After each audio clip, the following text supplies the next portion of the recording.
I haven't had much experience with the marketing advisors quite yet. But my first experience was not how I wanted it at all.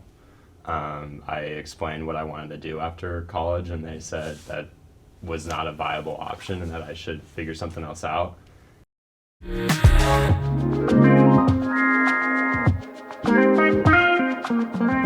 I feel included in the marketing program.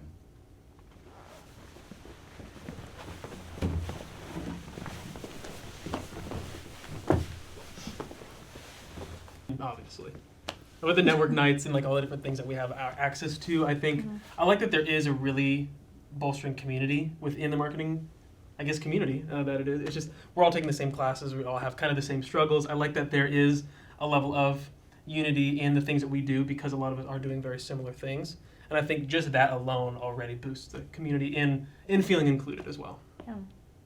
Yeah, I think I had a hard time feeling like a place of belonging in the beginning, especially before electives, because I just didn't know anybody. I think honestly 381, 382, marketing 381, 382 really helped start that, and then it was this past year when I started like the electives like IMC and people in money that I saw. Totally. Started seeing people like more familiar faces everywhere, and so that was very helpful. And like you said, network nights. Big time. Yeah. No, I definitely agree. I think that what kind of sucks about it is that like I didn't feel included until I took 381 and 382, and that's not really until like junior, maybe even senior year. So I know that SMA kind of is like that stepping stone to kind of get included, but also like I didn't really even know about SMA like my freshman, sophomore year and everything. So it's kind of about like having to put in the work and going to events to make you feel included. But yeah. I agree with what you're saying. Owen and I kind of joke that Yep. you become a marketing student after you've taken 381 and Yeah. 382. Mhm. Those are like, that's kind of the Yeah. staple, like, the you're in the right-of-way, club. the passage. Exactly, Yeah. yes, Rite of big passage. time. Absolutely. You were in the trenches with a lot of people. Yeah. Mhm. Yeah. Yeah. Yeah. Oh yeah. Oh, for sure. Yeah. It's also nice seeing like familiar faces in your classes. Like as a freshman, like it was scary going to lecture hall, like not Mhm. knowing anyone. Yeah. And I think that's really nice once you're in the program. You're like, oh hey, and you see them on campus. It's nice to say hi to them and stuff. But yeah, So. Mhm. anytime in A-Dub, even Yeah. college, like you gotta see someone. Yeah. Bound Oh, to yeah. see them. Yeah, Yeah. for sure. I am confident I could reach out to marketing students I don't know. God.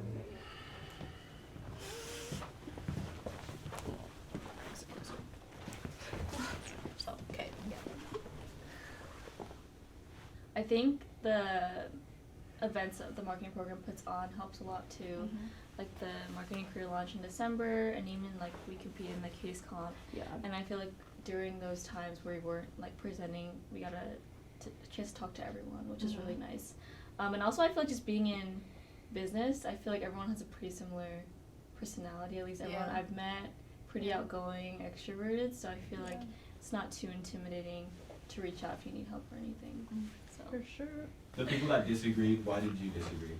So I've actually found that for people that aren't taking classes like electives or 3D1, 3D2 together, it almost seems a little cliquish. I've actually reached out on LinkedIn to multiple people. I've had instances of just having my requests not answered, or even like messaging and not getting them answered either. So I feel like that kind of makes it a little intimidating to having to like reach out again or like reach out for a second time when the first one was unanswered. So for me, it's more like, especially with 381 and 32, like it felt like there was like kind of groupish. I kind of agree, like cliquish a little bit.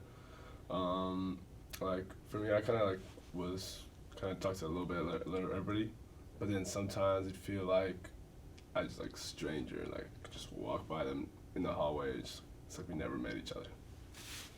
I think why I chose what I chose was not necessarily a comment on the marketing program per se, but more just kind of my own personality. Like Mia was saying, it's not that I don't feel like I can really talk to anybody. It's more I don't really feel confident in doing so, just because I can be a little shy sometimes. But at the same time, hearing multiple of you guys say that there was kind of that clique, maybe there's a hierarchy, I do notice that as well. I mean, everyone's own perspective could be subjective, but I do notice that, and it could even be playing a part into why I don't feel a certain level of confidence as well. Yeah, I mean, me personally, like I'm just now taking not IMC, but 381 and 382, and so like I feel like I'm definitely very young and have a lot to learn when it comes to like communicating with all you guys. But I feel like in the class right now we're in our groups and we work on our projects and then that's about it. Like there's not a whole lot of interaction amongst the whole class, I feel like. The marketing program provides ample networking opportunities.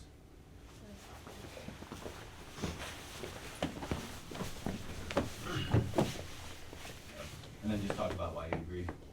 Yeah, I mean, Wow.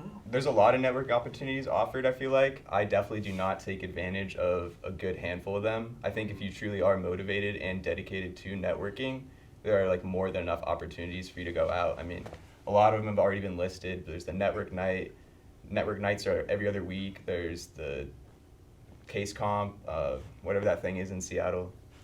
I don't remember what that was called either, but yeah, that was Yeah. that was a really good networking opportunity because it didn't allow us to just meet people within the marketing group, but people who were already alumni, people who were already in the working world. That was one of the biggest sources of value that I personally got from that, and one of the reasons why I sat down, simply because of that one event, but also including the network nights and whatnot. Yeah, I'd say that for myself as well. Like one of my biggest regrets was not going to as many like big events like that. The Seattle one, like last quarter, I missed it. And I was really trying to go to that one. So, but there was especially on my email on Outlook, I just see career night like every other day or week. So I was like, there got to be a bunch of opportunities for that. And even at like SMA, they have like so many networking workshops SMA is weekly, so there's networking in the meeting. Yeah, and even like they're bringing in business owners and Yeah. students who are also doing things outside of school. I like that. That's one of the reasons why I even went to college, just because I wanted that applicability to real world. And I think the amount of networking opportunities, the amount of outreach we have into the real world through alumni, through workers. I mean, even taking could be a little weird because some people might not take this class, but taking digital marketing. I mean, twice a week most times we're meeting someone who's usually an alum who's already in the working world, helping us learn about the very subject we're learning in that class. And to me, that's kind of insane. There are a lot of events. We just came from an event about neuromarketing, so Yeah, there's Yeah. a bunch of opportunities available. I agree. That was like probably one of like my favorite networking opportunities that the marketing program provides.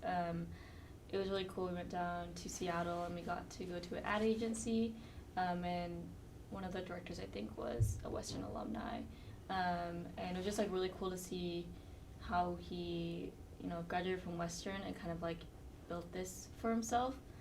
So that was kind of the thing. But I guess I said like there wasn't enough just because, yeah, there are opportunities, but I feel like, I don't know, as a POC here at Western, I would love to see like networking opportunities with like diverse people, I guess. And also, yeah, like DigiMark has like the online Zoom calls and stuff, but I feel like for me, networking personally, it's best gained from like meeting them in person, getting to shake their hand, learn body language and stuff like that, because I feel like the connection isn't as strong unless it's like in person. So I can see that, yeah, for sure. I think that the networking at the case comp and the career launch, those are both great opportunities. Those are two opportunities. And if you can't make one, then you just can't. And I unfortunately couldn't make the career launch. But also, kind of going off of the previous question, with network nights, it's like the same people, the same clique. And like, if they're just going to be talking with each other the entire time, like, I don't want to be there, if they're not going to include me. And, I mean, that's just how I feel about it. And then with SMA, I feel like that they do bring speakers in, but there's no networking really going on. I, like, feel as if they do their presentation, and then everyone's like, thank you, thanks, like, then they're like, thanks for having me, leave. And it just doesn't make me want to go to SMA is the thing, so. Yeah. And I haven't taken DigiMark either, so like maybe there is like that opportunity for me to network a little more, but I would like to see more opportunities, different people. My advisor has been beneficial to my experience at Western.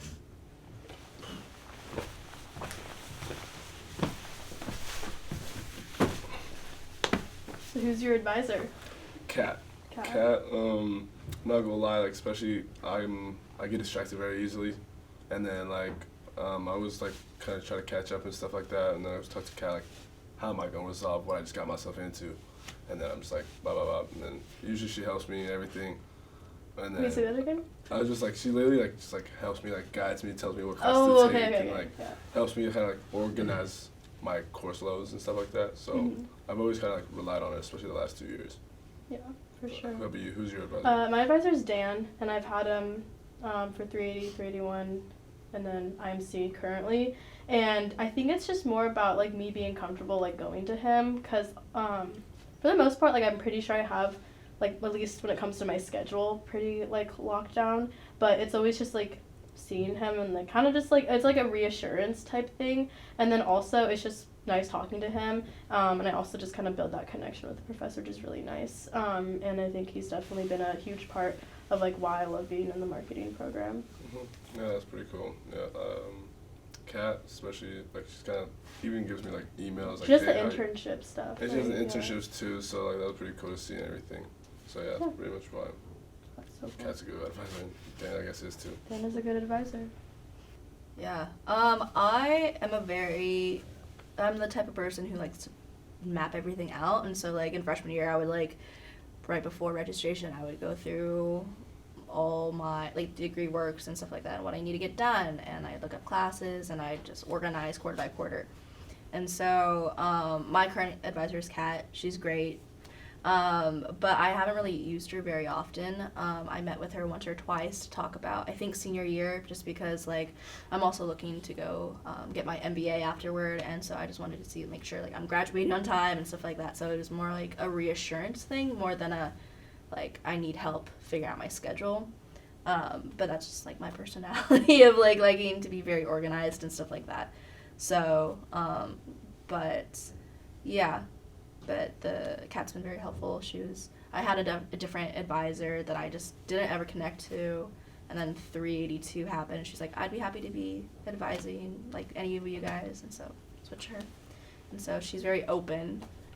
So I know I can always go to her if I need something figured out for my courses. I haven't had much experience with the marketing advisors quite yet, but my first experience was not how I wanted it at all. I explained what I wanted to do after college, and they said that was not a viable option and that I should figure something else out. And then it was like the first week of 382, and Kat was like, hey, meet with your advisors. And I talked to her, and I was like, I met with my advisor, and it did not go as well. And so it's been better, but and I'm also like a pretty independent guy. Like, I like to like plan out my quarters, have it all kind of figured out. So last year and prior quarters, I only met with an advisor once a quarter, or over email. But so I'm kind of in the same boat where I just don't necessarily need them too much. But when I do talk to them, it hasn't always been the best. So.